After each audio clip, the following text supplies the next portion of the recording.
Hello and welcome to Crunch Time here on ASTV Productions. My name is Michael Wags, Wagon Connect, joined alongside by Joe Hamilton and Scott Tobin as we bring you the week that was in the world of sports and lots of things to talk about, especially locally here. The Cardinals are playing well. The Blues are back in the playoffs. Lots of things to talk about. But gentlemen, it's been about a week or so since we've all been together. Want to know how your week was, how things went for you. It was a interesting week for me, to say the least, but I want to hear about your guys' weeks. How you doing? Doing good, man. It was a long, busy week, but I got through it. Got to see a lot of good Cardinal baseball as well down at the ballpark, so not a bad week at all. That was going to be my next question for you, Scott, because, I mean, yes, you worked, but you got to see some good baseball. Working downtown, that's got to be a fun gig. No, but I had a great time this week watching a lot of good Cardinal baseball, watching a lot of good baseball this week, too. I didn't realize this week we have a Cardinals game on YouTube. So that'll be interesting. I hate that. Okay, why, first of all? Just because, I mean, why? I mean, I know that they're trying to reach out to a lot of people, but you just irritate a lot of fans that don't use technology. A lot of older fans, a lot of people don't have access to YouTube TV to watch the game. And so while you're trying to reach a broader base, you're also alienating a lot of people at the same time.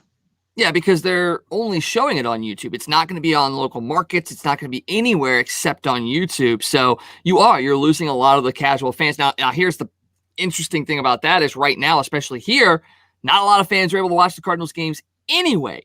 So do you actually think we're going to see more fans able to watch the game because it's on YouTube? Are people going to celebrate because it's on YouTube because they're actually going to get to see the game because we can't see it on Bally Sports here or anything like that? This is okay, at least in this instance, I think. But, I mean, when are we going to get a chance to actually watch games on TV again? So which cable networks are not able to see them on Bally? Everyone that is on Hulu, YouTube TV, pretty much like that. So if you have Charter or if you have Spectrum or you have Dish, you, I believe, get Bally Sports. But so many people have cut the cord, myself included, that I was able to watch things on Hulu last year, and now I cannot watch it. Now I have to find other ways to watch the Cardinals games. I'm not going to say I'm doing it illegally, but I do have other ways to watch the Cardinals game, but it's a little bit frustrating. And I get the whole point of, people that have Spectrum and Dish Network, they aren't complaining they're able to see it all right now. But with the way things are costing now, it feels like a lot of these people are being forced back into something that they just essentially don't want to get back into. There's a reason why you make that move. So if you have Spectrum, if you have Dish, yes, you're able to see the games, but a lot of people have cut the cord. Yeah, they have. Luckily, I still have Uverse, so I'm able to watch it. But yeah, you're right. It is kind of forcing them back into cable if you're not doing that. I would imagine that Bally's will figure out a way to reach those streaming services at some point. I'm surprised they didn't have that already set up, like, Fox Sports Midwest had Fox Sports Go or whatever, so that people could at least go online and watch if nothing else. So I'm surprised they haven't done something along those lines. Well, they still have the app. They still have the Bally Sports app, but you have to have a television account. You have to have a Spectrum account or a Dish account in order to use that. So people are able to go to the app, but they're not able to actually watch it on there if they don't have Spectrum or Dish. So that's the big piece of it all. And then you've got MLB.TV, but guess what? You're blacked out because you live in St. Louis. So then you have to get like a VPN or something like that to route yourself, saying that maybe you live in Texas instead of Missouri in order to watch the games. MLB audio isn't all that great as well. I mean, at least for us, we have KMOX here that it reaches a lot of people.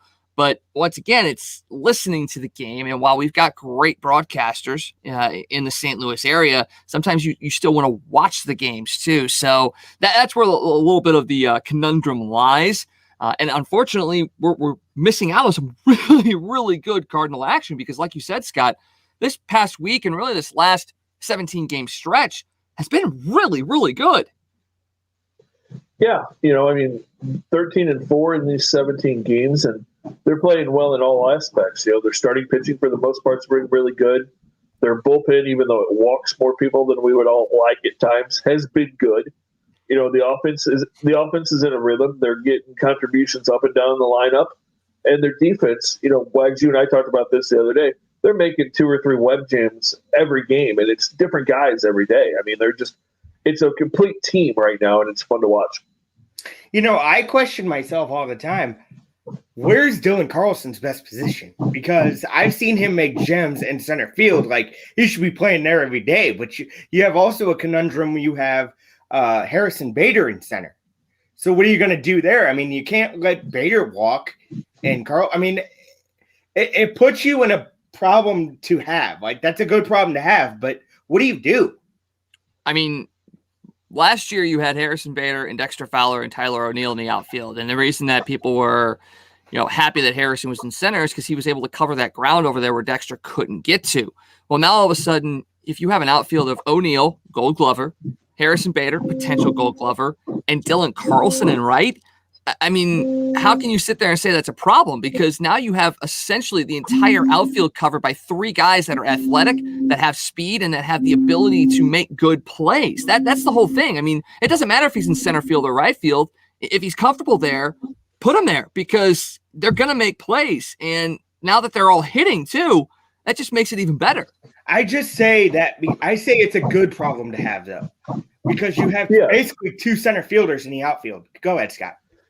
No, yeah, I agree with you, Joe. Carlson's looked okay in center field, and he's made some good plays. But if you watch him play the outfield and then you watch Harrison Bader play center field, there's no comparison. I mean, while Dylan Carlson has the ability to play center field, I mean, watching Harrison Bader play center field it's just night and day difference with the outfield that he's able to cover, the speed that he has, the instincts he has. It's just a totally different thing watching him when he's in center field compared to anybody else that they have.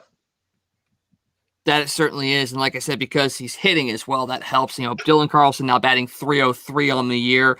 And we talked about this team having a bit of an identity crisis in a sense when it comes to the offense. It seems to almost have been to an extent solved. Obviously, we want to see a little bit more consistency. But guys like Carlson, Edman, Arenado's hitting, Goldschmidt. A couple weeks ago, I was a little worried. He was batting .216. He's up to .246 now. Paul DeYoung is starting to hit a little bit more. Tyler O'Neill has been able to get on base. Harrison Bader in the 2 weeks he's been back, he's got 3 home runs, a bunch of RBIs. And Scott and I talked about this on Saturday night. This team up and down the lineup has been producing, and it's more a matter of how long can they make this last versus, hey, we're set. So that's the question. How long do we think this can last, that this team is hitting like this and playing like this, or is it just kind of a flash in the pan? I mean, you're gonna have hot and cold streaks. I mean, that's just the ebbs and flows of a baseball season. But you look at this team, and I think they're actually only going to get better. Joe and I talked about this a little bit last night in text messages. I said, you look at it, and Goldie really hasn't gotten hot. And that's kind of his career path, is that April and May are his months that he kind of struggles, and then as the weather warms up, he takes off. So you haven't seen the best of Paul Goldschmidt yet. And Paul DeYoung, I mean, he's hitting 190 and people complain, but the guy's got 7 home runs and 17 RBIs while he's struggling. And if you watch him, most of the outs he makes are loud outs. He's hitting balls right at people. And then you talked about Harrison Bader. People love to complain, Bader doesn't hit enough. The guy's batted 37 times this year. He's only struck out 4 times. I mean, that's been the complaint about Harrison Bader. And you watch him take those sliders. He's not lunging at the ball. He's not off balance. He looks completely comfortable. And we watched him crush 2 of those sliders for long, long home runs. So I think Harrison Bader's finally maybe figured it out at the plate. And again, when the hits that he's had have been great, and most of the outs he's made have been loud outs. He's hitting the ball to the opposite field a lot, or at least trying to, and he's hitting the ball hard. So I'm really encouraged with what I see. I think this team is going to get better. And then the guy we didn't even mention, I mean, is just absolutely unbelievable. I know Joe doesn't like him very much. He wanted him to retire because he's old and he's going downhill. But Yachty's just unreal, man. He misses 10 days and comes back for 2 days, and he has got 4 RBIs again. I mean, he's pushing 340 now with his batting average. It's just unreal to watch that guy play every day. It really is. The one question mark I have, and Yachty's been great, everyone's been great, but how long are you going to keep trotting Justin Williams out there until you teach him to learn how to kind of cut down on that swing a little bit? Because I watch Justin Williams, and it's the same thing every time. He's trying to hit the ball to the arch. It's almost terrible to watch. Cut down on your swing. I've seen him do that a couple times and get some hits in the gap, but I'm not seeing that enough from Williams. Well, and you got to remember that he's getting his first taste of the major leagues. He'd had 4 major leagues at bats, so he's still trying to figure it out. And his playing time's going to get cut way down now. He's going to play a little bit against right-handers to give O'Neill a break. I'm kind of surprised that they did that though, because O'Neill was really rolling, and then all of a sudden they've given him a couple of days off here lately. The guy I feel bad for is Lane Thomas. They brought him up. They brought him up early in the week, and we haven't seen him yet. So kind of feel bad for that guy. I'm not sure that he's going to get a whole lot of opportunities. And speaking of Justin Williams, I mean, yes, he's struggling a little bit, but you look at his line, he's still 8th on the team in RBIs with 9, at least for what I'm looking at right now. He's got 10 walks on the year as well, 3 home runs. So it's a little bit boom or bust in a sense, because he does have 30 strikeouts, which is a lot. But to Scott's point, he's getting his at-bats. I mean, we saw the same thing a little bit with Dylan Carlson last year when he came up. We've seen the same thing with Lane Thomas. We saw the same thing with Tyler O'Neill. When these guys are getting their first opportunities, they're pressing a little bit. They're trying to make an impact. They're trying to create a spark to say, hey, I deserve to be up here. But we've seen Justin a little bit kind of settle into the role a little bit, and he's also not getting regular playing time as well. So you have to put that into the equation. And that might be why they're giving him some options when Tyler O'Neill could essentially be playing. So it makes sense. Yes, I mean, you don't want to see a guy hitting 182 for the entire season, Matt Carpenter included. But you also have to remember he's still early in his career as far as being at the major league level. If they continue to trot him out there halfway through the season, he's still batting 182 and has a 1-3 or 3-1 strikeout to walk ratio. Then you may sit there and go, okay, maybe he does need to go back down for some more seasoning or what have you. But if we start to see over the next couple of weeks him taking good at bats, getting on base more, driving in some more runs, then you can sit there and say, okay, maybe this was well worth it, And the other part of it is in the past, you've had a bunch of guys struggling at once, so it magnifies things even more. We're sitting here talking about one guy that's struggling in the entire lineup that is regularly trotted out there. We're not talking about Edman batting under 200 and Carlson and O'Neill and DeYoung and all these guys just batting terribly. We're talking about Justin Williams, one guy. Now, you can also say the same thing about Paul DeYoung, but I think just like Carpenter, he's hitting into some good outs in a sense, just hard hit balls, just happen to go to the wrong area of the field. But we're talking about one guy that's having issues. And I think for the Cardinals and their fans, having one guy to talk about struggling is a lot better than having 6 guys to talk about struggling. Yeah, absolutely. And, this weekend was a good example. Look at what this team's doing. Last year for them to win, they had to basically win 3-1 or, 2-1, couldn't give up any runs. This team can win in a multitude of ways now. We've seen it. They can win a game like Saturday when they win 9-8, or they can win a game like yesterday where they barely hit and their pitching has to carry them and they win 2-0. So, they have multitudes of abilities, ways to win games, and that makes them really scary because you have to feel like they're never out of a ball game. Because how many times have we seen this year where they get down 3 or 4 runs and then all of a sudden they have an inning where they have 4 or 5 hits in a row and then somebody hits a 3-run homer? I mean, we've complained about this team not having any power. I mean, not only are they hitting home runs, but now we're starting to see them hit doubles and triples and, just really slug the ball. And, this offense is fun to watch right now. It really is. And now that Dylan Carlson, we talked about it, he's in the 2 spot, he's hitting well. And then you have Goldie and Arenado 3 and 4. Just get those guys going in a row. Just think of how good this team will be. I agree with Scott. This team's gonna reach new heights when those guys get hot at the same time. I mean, they kind of are hot at the same time right now. I mean, we're seeing it in this exact moment. What I mean by that is, and I'm gonna go back to the text thread me and Scott and I had last night. I said, riddle me this. We've seen Paul Goldschmidt have good games, and we've seen him have bad games. There's nothing in between. You know what I mean? And why? Why is that? And Scott gave me the exact answer he talked about earlier. So we haven't really seen them get hot at the same time. Not really. I mean, if you want to call what Goldschmidt's doing now hot, then fine. But I don't think he's on a hot streak right now. It's better than the 216 he was hitting a couple weeks ago. So yeah, I agree that they're not like firing on all cylinders completely at the same time, but we are seeing in moments the three of them hitting in the same game. And I think that's the big piece is when they're all doing it in the same game. Yeah, it may be 1 out of the 3 games, but when you do see it, it is impressive. And yeah, to your point, when they really, really get going, watch out. And that's saying something because this team right now is the 3rd best run differential in the National League with a plus 23. They're on a 3-game winning streak, 8-2 in their last 10, 13-4 in their 17-game stretch here. They're 12-8 at home, 9-6 on the road. The one thing that gets me caught up just a bit, and this is the same thing I've kind of had issue with the St. Louis Blues in recent years as well. Right now, against teams that are over 500, they're just 6-8. They're still not playing up to the ability of the other top teams in their league, but they are taking advantage of the teams that they are playing against, and that's a big, big thing. I mean, the fact that you have a great record against teams under 500 means they're taking advantage of those sub 500 teams. The big question is, are they good enough to beat the teams that are over 500? The teams like Milwaukee that they're starting a series with tonight, the Mets, the Phillies. I mean, can they match up against San Diego or LA?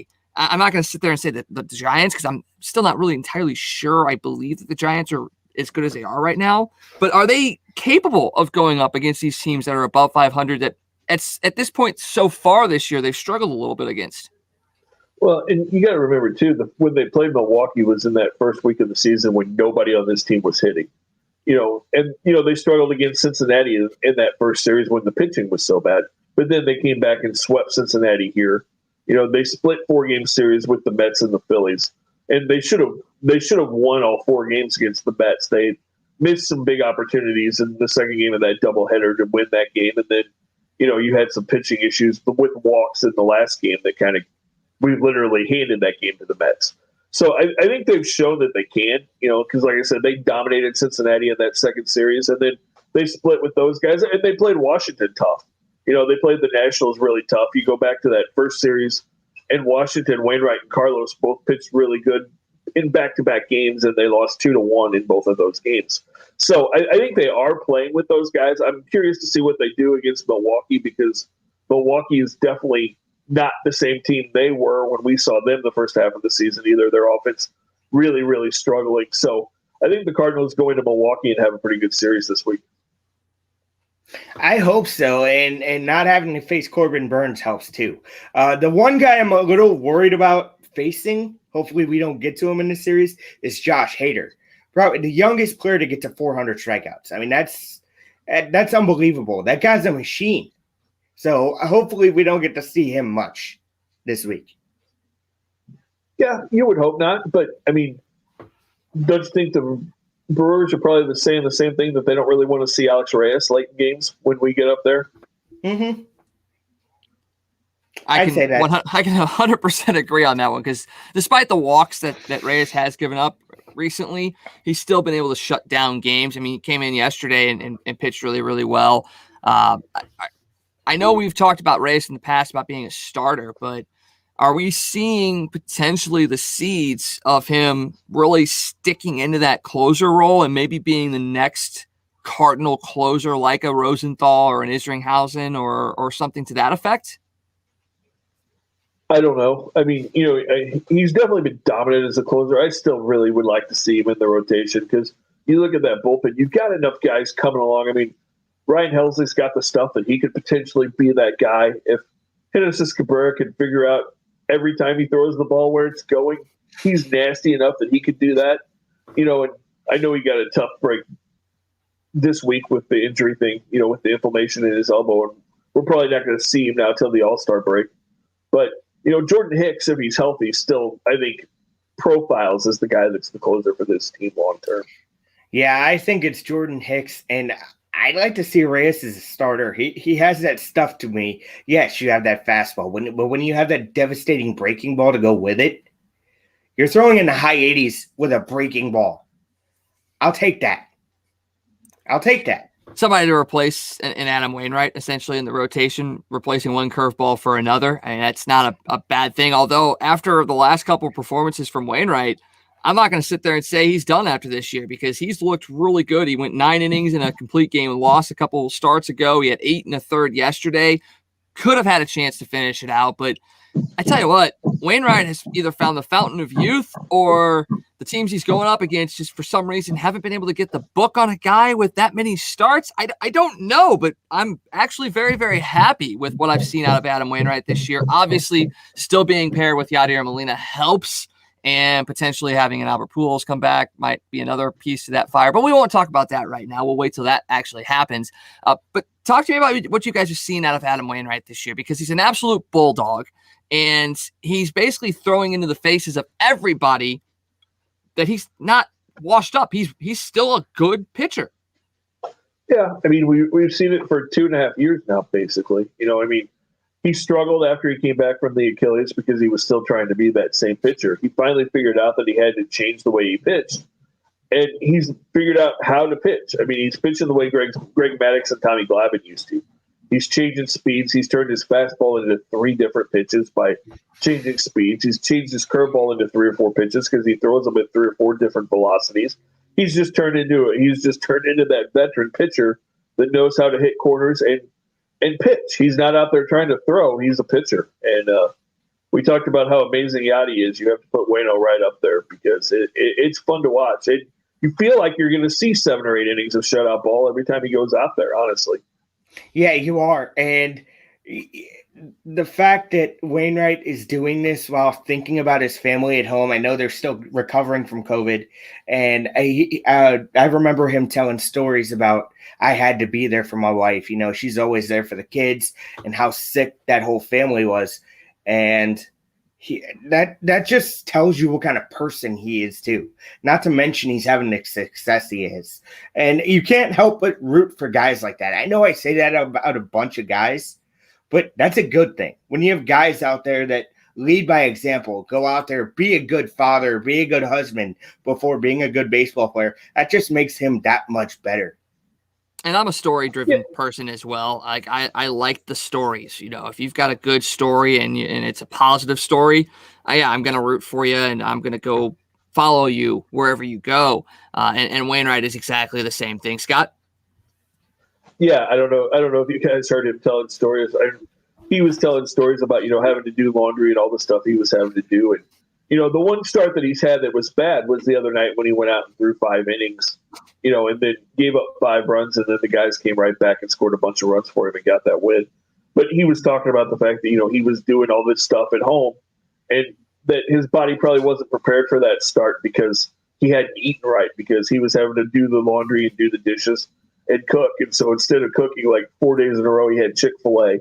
And so he said his body probably just wasn't quite as prepared as it normally would be for a start to go out there. He said he got out there, his body kind of felt like a pile of bricks after about 50 or 60 pitches from all the Chick-fil-A he'd eaten that week.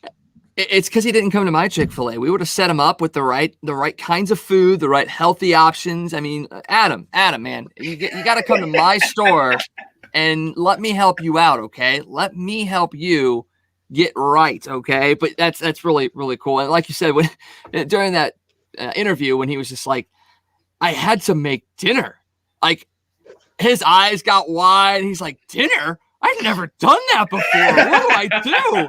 I mean, it just shows you the stark difference and really what athletic families have to go through in a sense. I mean, the sacrifice, and Mother's Day was yesterday, so it's a perfect time to kind of talk about this. But like the sacrifices that the parents, the mothers, the children make for these professional athletes. And then to have them experience that, the athletes themselves experience what the other side is going through, it is an eye-opening experience. And once again, it shows the appreciation that they have and the love that they have for their wives and for the kids and what they have to go through. It's something that I don't want to sit there and say that every athlete should go through, but maybe they should go through that a little bit. And once again, it'll show you an appreciation for what you have and an appreciation for what people do. Yeah, and talking about Mother's Day really quick, the Cardinals did a really nice job of celebrating Mother's Day yesterday in the ballpark. You know, there were a bunch of tributes from the players, but then, you know, Yadi's mom was there, and, you know, they showed that Yadi's mom got a standing ovation from the fans. They showed her in the booth, and Wainwright actually took a break from his warm-up tosses so Yadi could turn around and applaud his mom. But Yadi's mom was there, and his wife, and then Benji and Jose and their wives, and the whole Molina family was at the ballpark yesterday. So that was really cool. Nelly was at the ballpark yesterday with his mom, so they actually gave Nelly a mic in between innings, and he serenaded his mom and talked about how much she meant to him. It was just the Cardinals are a first-class organization and always do everything right, but they really, really did a nice job yesterday of honoring the moms out there. They always seem to do a great job with really all of that, whether it's Mother's Day, Father's Day, any of the other big events that may actually take place during the baseball season. So, yeah, 100% first class right there. Let's talk a little bit about the series against Milwaukee coming up starting tomorrow night. You've got KK going up against Freddie Peralta. What are you guys expecting out of this series up in Milwaukee? That's the part of this team that scares me is KK, to be honest with you. He's had one pretty solid start, but he hasn't been able to get, other than that one start, he hasn't been able to get through 5 innings, and it's really been a struggle for him to get through 4. You know, he just hasn't looked great to this point. So I'm a little worried about that part of it because you're going to have him and Gant in this series both. So the Cardinals bullpen is going to probably have to pitch quite a bit. So, I think the one thing that you're going to have to look at as you get closer to the trade deadline is I think the Cardinals are probably going to have to look at the starter. You know, hopefully Miles Michaelis apparently had a pretty good rehab assignment the other day, so hopefully we get him back, although, again, you're not sure exactly how long he's going to be able to go when he gets back. Joe, what are your big keys for this series? My big keys for this series is jumping on their pitching early. You know, we talk about the lack of offense from Milwaukee and what they've done. You just need to jump on this team. I'm not saying they're like the Pittsburghs of the world of, you know, if you jump on them early, then they play for tomorrow. But you jump on them early, and it'll be a little bit easier than if they had guys like Corbin Burns. Missing Corbin Burns is another big key for me. You know, I never want to see anybody get hurt, but you know, it's nice not to see pitchers like that. I also, you know, I put that in the same category as like a Jacob deGrom. We were going to face Jacob deGrom that Thursday. He was scratched from that start. So kudos that they still need to do their work. They still need to score runs. I expect 6 innings out of both pitchers Tuesday and Wednesday. I know that's a lot to ask, especially from John Gant. He's another guy who walks a lot of guys. I mean, John Gant, I saw the other day there was a pitch at the bottom of the zone he didn't get. That was a strike, usually, but it's not. If you attack the strike zone, you're going to get that call. If you don't, the umpire will not give you that call. So John Gant needs to do a little bit better in the zone. And I understand the whole KK scariness with you, Scott. Wags, I wanted to ask you, are you as scared of KK, for KK, because of the same reasons that Scott, you know, puts out there? I mean, the big thing for me is the fact that, you know, we haven't seen outside of maybe 1 or 2 pitchers a lot of sustained success from, you know, the pitchers from Asia. I mean, you really don't see a whole lot of that sustained success.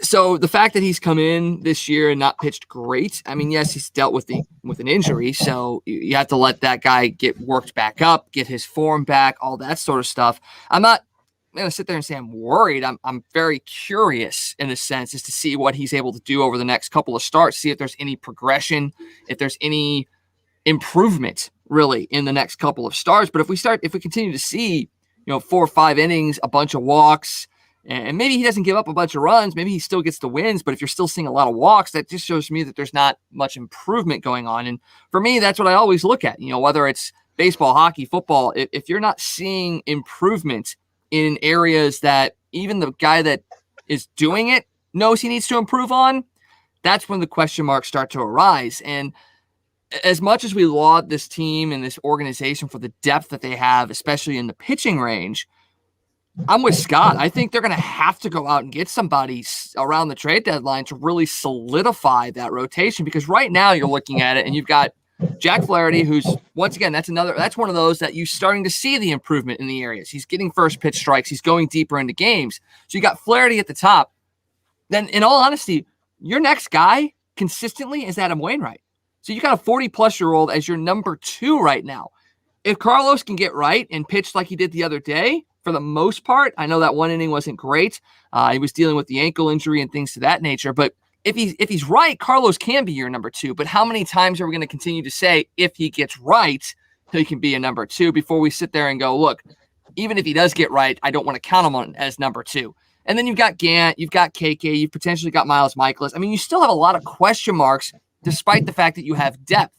So for me, just like Scott, going out and identifying and getting a legitimate second man in that rotation is what the Cardinals are going to have to do.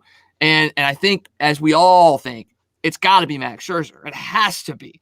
I don't know if there's anybody else out there that I would look at and go, I mean, unless for some reason a guy like Jacob deGrom just happens to get out there. I don't, or Noah Syndergaard. I think Scherzer's the guy that fits. And once again, if you're talking about how this team, and I think we talked about this on Saturday night, this team does such a great job of bringing in veteran players, older players, whether they have connections to the Cardinals or not, and seem to see them revamp their careers. You know, Larry Walker and Will Clark and just guys like that.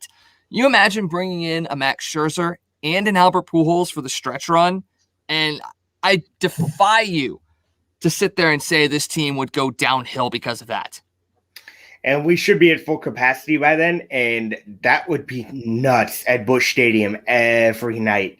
You'd have sellouts every night, period. You would. And, I mean, you talk about Max Scherzer. I mean, that's the epitome of what a Cardinal ace would be. I mean, it would be like bringing Chris Carpenter and Bob Gibson back, because Scherzer's that no-nonsense guy that is going to, you show me up, I'm going to throw at you whether you like it or not. I might tag you in the ribs with a 98-mile-an-hour fastball, and then if you have a problem with it, I'll fight you on the mound, which was the way Carpenter and Gibson were, So, I mean, that would be an amazing ad. And, there's a lot of people that say, oh, we don't want Albert Pujols. Again, we won't talk about this long because who knows if it'll happen. But tell me this, if you get into October and you need a right-handed pinch hitter coming off your bench in a big game, who do you want? Austin Dean or John Nogowski or Albert Pujols in a big moment? Albert Pujols in a heartbeat. In a heartbeat, I would still do it. He's still going to hit you home runs. That's he's not going to hit with a high average anymore. He can't run like he used to. Never was able to run anyway, but really can't run now. Yeah, he was a smart runner, though. I agree. I agree that he wasn't a fleet of foot guy, but he and Yachty are smart runners. I mean, how many times did Yachty steal a base when you're like, wait, Yachty or Molina stole a base? I mean, that they were just smart runners in a sense. So I get the statement that he wasn't a fleet of foot runner. Yeah, but he was definitely a smart runner. Yeah, definitely. Right. The funny thing to me is, I don't know if you guys have seen this, but there's a lot of people that are like, we don't want Albert Pujols. Why are you going to trade Goldschmidt and bring in a guy who's hitting 180? Okay, Albert Pujols isn't coming in here to be a starter. If Pujols comes to St. Louis, he's maybe going to start a game a week or every other week to give Goldie a day off. Other than that, he's going to be your bench hit. He's going to be your right-handed bench bat, and maybe when you play the American leagues and interleague, he's your DH. But he's not going to play every day. Other places, and I know we're kind of going on a tangent here, but other places I've heard, maybe Chicago, maybe Kansas City. I've also heard Cleveland. Now, why would that be a stop for Albert? Why would that? Because he would get playing time. He's not going to the White Sox. He's blocked there, just like he's blocked here in St. Louis. Kansas City, yeah, that's definitely a very lucrative spot. Obviously, it's a homecoming for him. He'd be playing for Mike Matheny, a former teammate. Like, there would be a lot of reasons for him to go to Kansas City. And Cleveland's another one where he would get the playing time. The real question comes down to it. He left LA because he wasn't getting the playing time that he thought he wanted, that he deserved. He could get it in Kansas City. He could get it in Cleveland. He wouldn't get it in St. Louis, but because of the nostalgia, what would he have to get here for him to take that back seat to say, I don't have to play every day. Whereas in Kansas City, Cleveland, he might get to play every day. What would it take for him to say, okay, I'll do this even though I'm not playing every day? I think there's a couple of things that gives us a chance to bring him back. Like you said, he's going to get better chance to play every day in those two places in DH. If he comes here, first and foremost, he gets to play with two of his best friends in baseball, and Yachty and Waino. He gets to put that uniform back on again. And every time he walks onto the field, he's going to have whatever the capacity is, give him a standing ovation every time he comes out of that dugout. And he's going to have a chance to make a run at a World Series again, plus play with, besides those guys, Arenado and Goldschmidt, who he realizes how good they are. If he goes to Cleveland, is Cleveland even going to win that division? I mean, yeah, he might play, but I'm not sure they're going to win. And the same thing with Kansas City. I mean, Kansas City started hot, but they're nosediving all of a sudden. I don't think they're ready to win either. So I think what gives us the leg up is that I know that it kills Albert that he hasn't won a playoff game in 10 years. You know that he would love to come back and put that one more. What does that do to his legacy even more if he comes back here and wins a third world championship in St. Louis? It would cement it even more. Not to mention it's already cemented already, but I think it would add that little wrinkle to it, and I love it. I hope the Cardinals bring him back, but I just don't know. I just don't think they do. I don't mean to be negative here. I just don't think they pulled a string.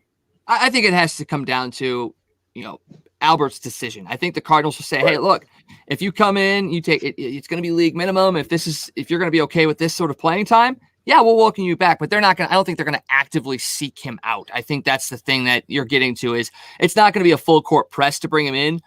Although the fact that Yachty put out there on Instagram what he did and Nolan Arenado's comments the other day at the end of his Zoom meeting, I mean, it shows that these guys do want to play with him, but it has to be right for Albert more than anything else. So exactly. We'll see how that pans out. I believe he is about a couple days away from being able to test free agency potentially. I think he has to be 7 days after the announcement of the release. He has to go through waivers, and then after that, he would be free to sign wherever he wants. So we still got a couple more days before anything along those lines come out. So we'll leave that be until then. Let's shift gears real quick and let's jump over to hockey because over the last couple of days, the Blues were able to clinch a playoff spot in the upcoming NHL playoffs. Not necessarily in the way that we wanted them to clinch, but they did get in. And that's the most important thing because once you get in, anything can happen. On Friday night, they played Vegas, had a 3-1 lead. Blew that lead, lost in overtime, got a point, and because of that point, with the Kings loss to the Avalanche, the Blues are now the 4th seed in the Western Division playoffs. They followed that up with a rather disappointing 4-1 loss on Saturday to Vegas. They're in LA tonight for their final game against the Kings before a couple against Minnesota to wrap up the regular season. Guys, I know Scott's kind of take on this with the Blues being where they're at, but now that we know that they're in, and we know that very likely they're going to be playing Vegas, do you think this team has a chance, or are we just going to sit there and be happy that we made the playoffs this year? Go ahead, Joe. I know I do this a lot, but part of me thinks you get this team healthy, which you get Tarasenko back in the lineup. You're getting Krug back in the lineup tonight. Part of me wants to see what this team can do in the playoffs. Playoffs are a whole different thing than the regular season. Now, we talk all the time about this team getting healthy. It'll take a little bit of time to, get their game back to speed. They don't have that kind of time now. I was kind of watching you guys. I'm not trying to quote or anything. But, they don't have that kind of time. So what they need to do, get these guys back. Binnington needs to play, not 2019-esque Binnington, but he needs to play something close to that, especially against the team in Vegas, because that team scares me. That team reminds me of when Chicago was good. We have 2 of those in this division with Colorado and Vegas. But, on Vegas' side, we still don't know. They still haven't done anything about Mark Stone yet. He's still a thorn in this team's side. You still have Ryan Reeves on the other side. Plus, they have a great goaltending tandem in Leonard and Fleury. So that's tough. But do I think the Blues are ready for that? Just maybe. Just maybe. Yeah, I mean, like what I said, you're in the playoffs, so absolutely anything can happen. Am I confident that they're going to have a good series? No. To be totally honest with you, going into this series with Vegas, if that's who they play, I just hope they don't get swept. I hope they go out there and play good hockey. That's my biggest thing, because I honestly don't know what to expect from this team, because we've talked about, oh, here they come. Oh, wait, no, they don't. Oh, wait, here they come. Oh, wait, no, they're back to playing that. We've done this so many times, I don't know what to expect. It's the playoffs. Anything could happen, but I don't have high expectations going into that first round of the playoffs. And you can see that this might have some shades of 2019, because that's exactly the way we felt about this team in that year as well, where it was like, yeah, they went on a bit of a run. Okay, no, now they're shit. And now here they're coming again. Oh, crap, here they go again. And there was zero expectations going into 2019. And, Winnipeg was a better team than the Blues. San Jose was a better team than the Blues. Dallas was a better team than the Blues. But they came together as a team and won in the style that got them there. And I think we started to see a little bit of that style in the Vegas series Friday and Saturday night. And it didn't lead to wins, but I did see a little bit more fire out of the team, especially in the second half of the game on Saturday. When Mackenzie McEachern basically tackled Alex Pietrangelo behind the net after he gave a slash to Kyle Clifford, that's not something we'd seen a whole lot of as far as the emotion is concerned with the St. Louis Blues. And maybe it's a little too late. It's very possible that that's the case. But if they do show that emotion tonight and in the games against Minnesota, and they start to play the same kind of game the next 3 games, I could sit there and say maybe they win a couple against Vegas. Now, once again, I'm kind of like Scott in a sense that probably not going to win the series, but as long as they don't get swept and they put up a good showing, I'm going to be good with that. This team, once again, has pieces that are still trying to come together. You've got the injuries that you're having to deal with. There's a lot of things that are going on with this team, and they might be another year away from really competing to get back into the real legitimate title hunt.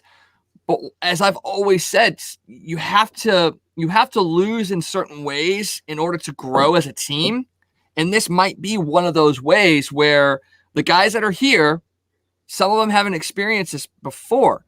They go into this series against Vegas. Maybe they lose in 7, maybe they lose in 6, and maybe they get manhandled in one of those games, but they see how close they were to beating Vegas. All of a sudden next year they come back and boom, here we go. Let's go to the 3rd round or something to that effect. That might be what this season is all about. It may not be about winning a championship, but it may be about planting the seeds that eventually in the next year or two get them to that moment with the guys that are on this team. And that's very possible, And like you said, that may be what some of these young guys need is to lose and learn how to win by losing. And like you said, we talk about that all the time on this show. So, yeah, I can totally see that this could be a building block to the next couple of years with this team. Well, you also got to put this into effect. You have the you have the Seattle expansion coming up. You don't know who you're going to protect there. I was watching Blue Notes, and a couple of those guys were maybe talking about Tarasenko being unprotected. I mean, that was me. I was one of those guys. That was one of those guys. Yeah, I know. I just didn't want to signal you out. No. Yeah. So, okay, why would you not protect a guy like that? First of all, before you know where I was going with this whole tangent anyway. So why would you not protect him? There's a couple of reasons why. I mean, obviously the contract is part of it. I mean, he's still making $7.5 million. And is he producing at a $7.5 million level? I don't think so at this point in time. It also frees up a spot to keep a guy that Seattle would probably take. There's a lot of different reasons. It could light a fire under Tarasenko's butt. Now the reverse could be true. He could be taken and the money goes off the books and you move on. He could not be taken. He gets pissed off and just goes on a tear because he's like, look, you put me out there and they didn't want me. I think I'm one of the best players in the league, and goes on a tear. But it could also be the flip side too. he could be put out there and expose Seattle, not take him, and he go, well, screw you guys. You put me out there. You didn't think I was good enough for your team. Whatever. I don't really care. I don't think that would be the case, but that is the risk that you would run. So, I mean, there's a positive and a negative to potentially putting him out there. I don't know if Seattle would even take him if he was unprotected, because $7.5 million, 3 shoulder surgeries, a lot of different pieces go into that. Age too. It's a lot of money to invest in a guy that you're not entirely sure what you're going to get. So for me, if you leave him unprotected, there's 2 reasons. It's A, to get the money off the books so you can continue to sign guys long term, and B, it might light a fire under his ass if he isn't picked, and it just is a blessing in disguise. Yes, there's that C option where he gets pissed off and doesn't want to have anything to do with the team, maybe request a trade, and then your bad blood Aaron Rodgers kind of thing, which we'll get to in a second. So, I mean, there's pieces that go into it. Do I think they leave him unprotected? No, I don't think they do. I think they protect him. They want to make sure he's here. He's a part of the fabric of the St. Louis Blues. Been that way for so long. But it was an idea that was floated out there that might make sense in some circles. Now, I bring the Seattle thing up. Sorry, Scott, but I bring the Seattle thing up because that could be a wrinkle in any team's progression. You know, whoever does get taken. There's good guys that are going to be taken from every team. You're not going to protect everybody. You're not going to have a bunch of misfits going to Seattle. You're going to have some good players that get taken by the Kraken, and yeah, that's going to hurt some teams. I'm trying to think. There's one. Colorado's one of those, especially. Somebody really good is going to be taken from Colorado, and Seattle's going to get a really, really good player. That's just the nature of the draft, and it's going to be really interesting to see the wheeling and dealing that goes on in this one. That's different than what happened with Vegas, because we all saw what happened there. I don't think Seattle's going to be as good as Vegas was in their first year, but they are definitely not going to be a pushover because they're going to have some really good players. Sorry about that, Scott. Go ahead. No, you're fine. I was just going to throw the Tarasenko thing out there and play the devil's advocate. If I'm the Blues, I don't know why you don't unprotect him, throw him out there. Because, you know, like you said, Wags, he's making $7.5 million. He hasn't been a $7.5 million player since the first half of 2019, basically. You know, he's just getting older. We don't know that he's ever going to be that player again with the shoulder issues. And, I mean, let's be honest, there have been every year, there's at least a stretch of a few weeks where we hear, well, Vladdy's not really playing that hard. He's not really skating that hard. He's not really into the games. He's not really this. He's not really that. He's not really happy. So if you're the Blues and you're thinking, okay, do we keep Mike Hoffman? Do we keep Jaden Schwartz? We got to decide what we're going to do there. Why not throw Tarasenko out there and see if Seattle takes him? I mean, I don't think there's any chance that they do, because why is any team going to take a chance on a guy that's never been in their organization, that is that cost prohibitive, has all these injuries, and you've heard these same rumors that we're just talking about? Why would anybody want that on a new team? That's a great question. And as the expansion draft gets closer, that's in July, we'll go through and we'll make our picks as far as who the Blues are going to protect in our minds, because I think we'll have somewhat differing opinions, although I think a lot of the same guys are going to be on our lists. Obviously, a guy like Robert Thomas is going to be on there for sure. More than likely, Justin Falk will be on there too. Another guy that you could potentially unprotect would be a guy like Torrey Krug. That might be another guy that you look at going, maybe we leave him exposed and see what we can get from him there. But once again, that's another wrinkle that you can leave wrinkled until we get a little bit closer. So we'll make sure to dive into that as the expansion draft gets a little bit closer. All right, I spoke his name a few minutes ago, and because Joe's a fan, we have to talk about it, because just like our favorite soap operas, this thing is just getting weirder and weirder and weirder. Aaron Rodgers, guys, he is been the guest host of Jeopardy. He's now going to be on an episode of The Connors, playing the Jeopardy host, Aaron Rodgers. There's a lot of pieces going around. A Brett Favre quote came out today that we posted on our page about him saying he's likely never going to see Aaron Rodgers in a Green Bay Packers uniform again. Tons of rumors. A potential trade to the Broncos might be in the works. I mean, break this down for me, guys. Do we see Aaron Rodgers as a Packer next year? And if not, What's your inclination as to where he's at? Is he retired and hosting Jeopardy? Is he retired in Hollywood doing something? Is he playing for somebody else? Or is it something completely off the wall that we're not even thinking about? I'll let you go first, Scott. I know I'm a fan, but you got more inside stuff than I do. Yeah, I was going to go before you start ranting. I know your head's about to explode up there just talking about this. A week or so ago, I said, Aaron Rodgers, they're going to figure this out, and Aaron Rodgers is going to come back to Green Bay.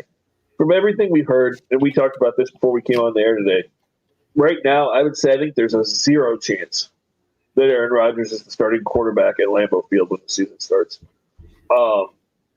If I had to guess right now,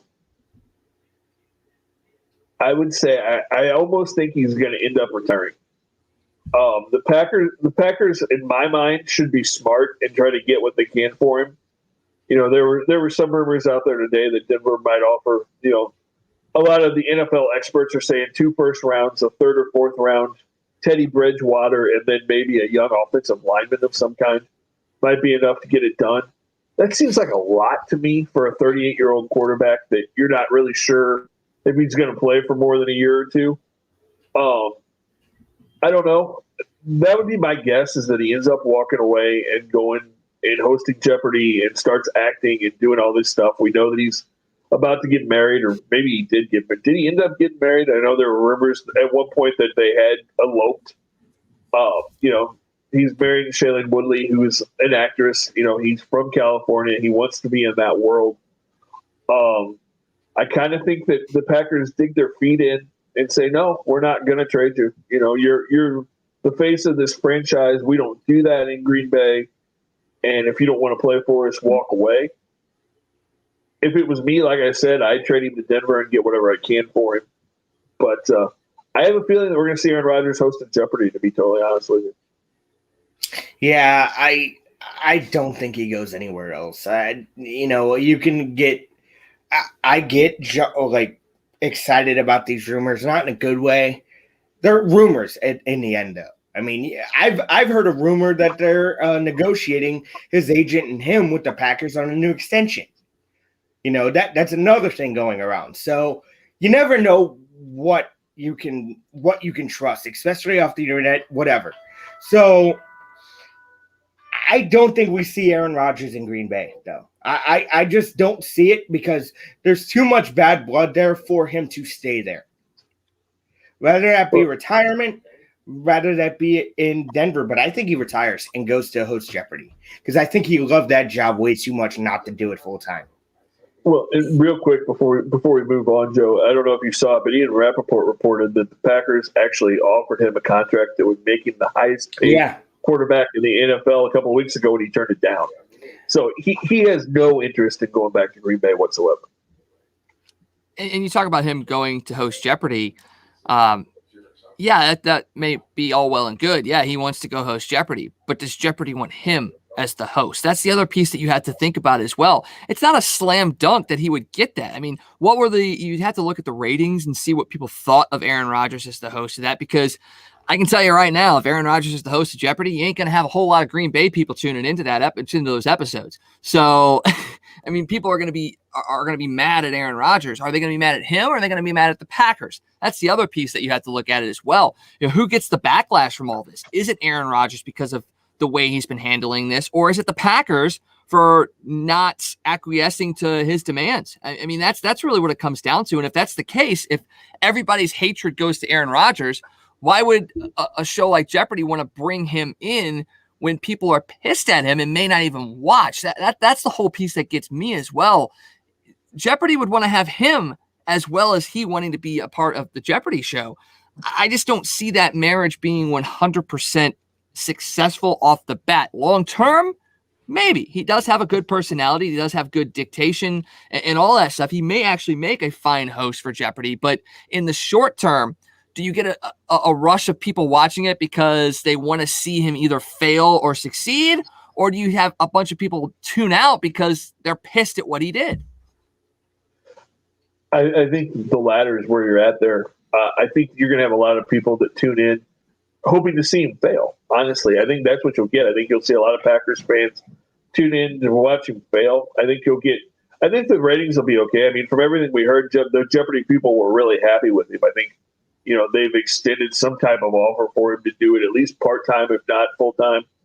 And I mean, it makes sense when you think about it. I mean, they say that Alex Trebek made $12 or $13 million a year. Aaron Rodgers is 38 years old at this point, and we know he's been beat up a lot. Why not say, hey, you know what? I can go to Jeopardy, film 25 weeks out of the year, make $12 million there.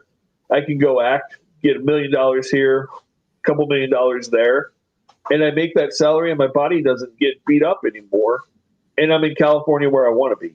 So I just think, I think the fact that he's getting married, and it just seems to me that everything that he's done and everything that he's said, even right after the season ended, is Aaron Rodgers preparing himself for life after football. And I think there's a part of him that's ready to move on. Yeah, and I get that point, Scott, and it brings me back to when we had pro wrestler on, Chris Hargis.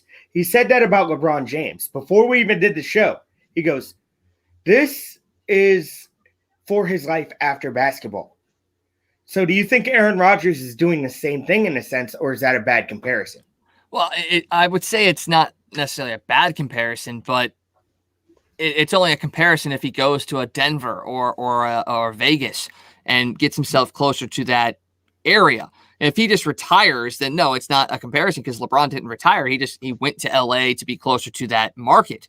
If Aaron Rodgers goes to Denver or goes to Vegas in a sense, or maybe some reason he goes to San Francisco somehow, some way, then yeah, that's a fair comparison because he's setting himself up for the rest of his life. If he just up and retires and then goes back to California, that's just him saying, okay, I'm done. And more so to Scott's point, I can make the same amount of money and not have my body beat up, and I can go on vacation whenever I want. I can do essentially whatever I want, raise a family, and not have to worry about it. And I get that. I mean, he has accomplished a lot in the NFL. He has a championship. He's got records and MVPs, and he's got a lot of stuff. I mean, what more does he have left to prove? I get where he's coming from. I'm not necessarily getting the way he's going about it because, yeah, it does come across as diva-ish, and that's kind of been his MO, really, for his entire career. I think I'd be rooting for him more if he was more of a normal guy, and he probably is a normal guy. But as Scott said earlier, he has no connection with his family at all, and that should tell you something right there. And yes, there are pieces of families that you don't want to be connected with, but if you've completely alienated your entire family, that's a whole different beast because now you're the person that I'm talking about in a sense that there's the one person in the family that you don't necessarily want to be associated with. That's Aaron Rodgers right now. So that leaves him in a different light than a lot of people want to look at him. And I hope it's not true. I hope it's one of those things that he gets out of football and he kind of realizes where he's at and goes, yeah, I kind of was not so great. Maybe I need to reconnect with my family. Maybe I need to do this. Maybe I need to do that. And maybe Jeopardy host is the way to do that. So we'll see. It's an interesting conundrum. And as we get closer and closer to training camp starting, it's going to be real interesting to see how this plays out. It really will.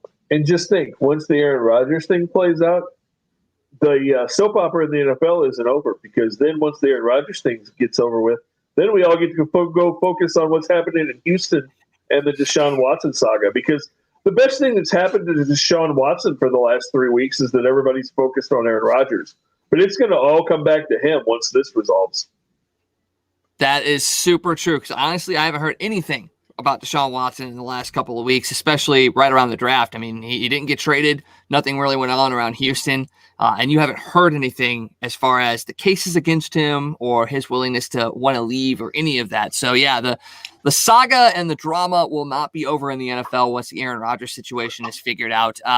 Guys, great show today. We once again appreciate everybody that tunes in and listens to us. We are so thankful of that. Once again, just so you guys know, we did cross 1,000 followers on Facebook over the last week, over 900 likes as well on the Facebook page. Could not be more thankful of that. Guys, any final thoughts before we head out today? No, just a good show, man. And thanks again to all the fans that have stuck with us, all the new fans that have discovered us. Hang with us as things are going to change and expand around the Crunch Time world here in the next few months. So just keep paying attention, keep following us, keep watching, because we've got some exciting stuff coming down the pipeline. Man, that will excite me, as I hope it excites all of you. So please stay tuned. Awesome. Well, for Scott, for Joe, I am Wags. Make sure you come back around 9 o'clock tonight for Crunch Time Nightly as we recap the entire sports world and the day that was 9 o'clock here on Facebook. For Scott, for Joe, I am Wags. We'll see you guys later tonight and have a great rest of your Monday.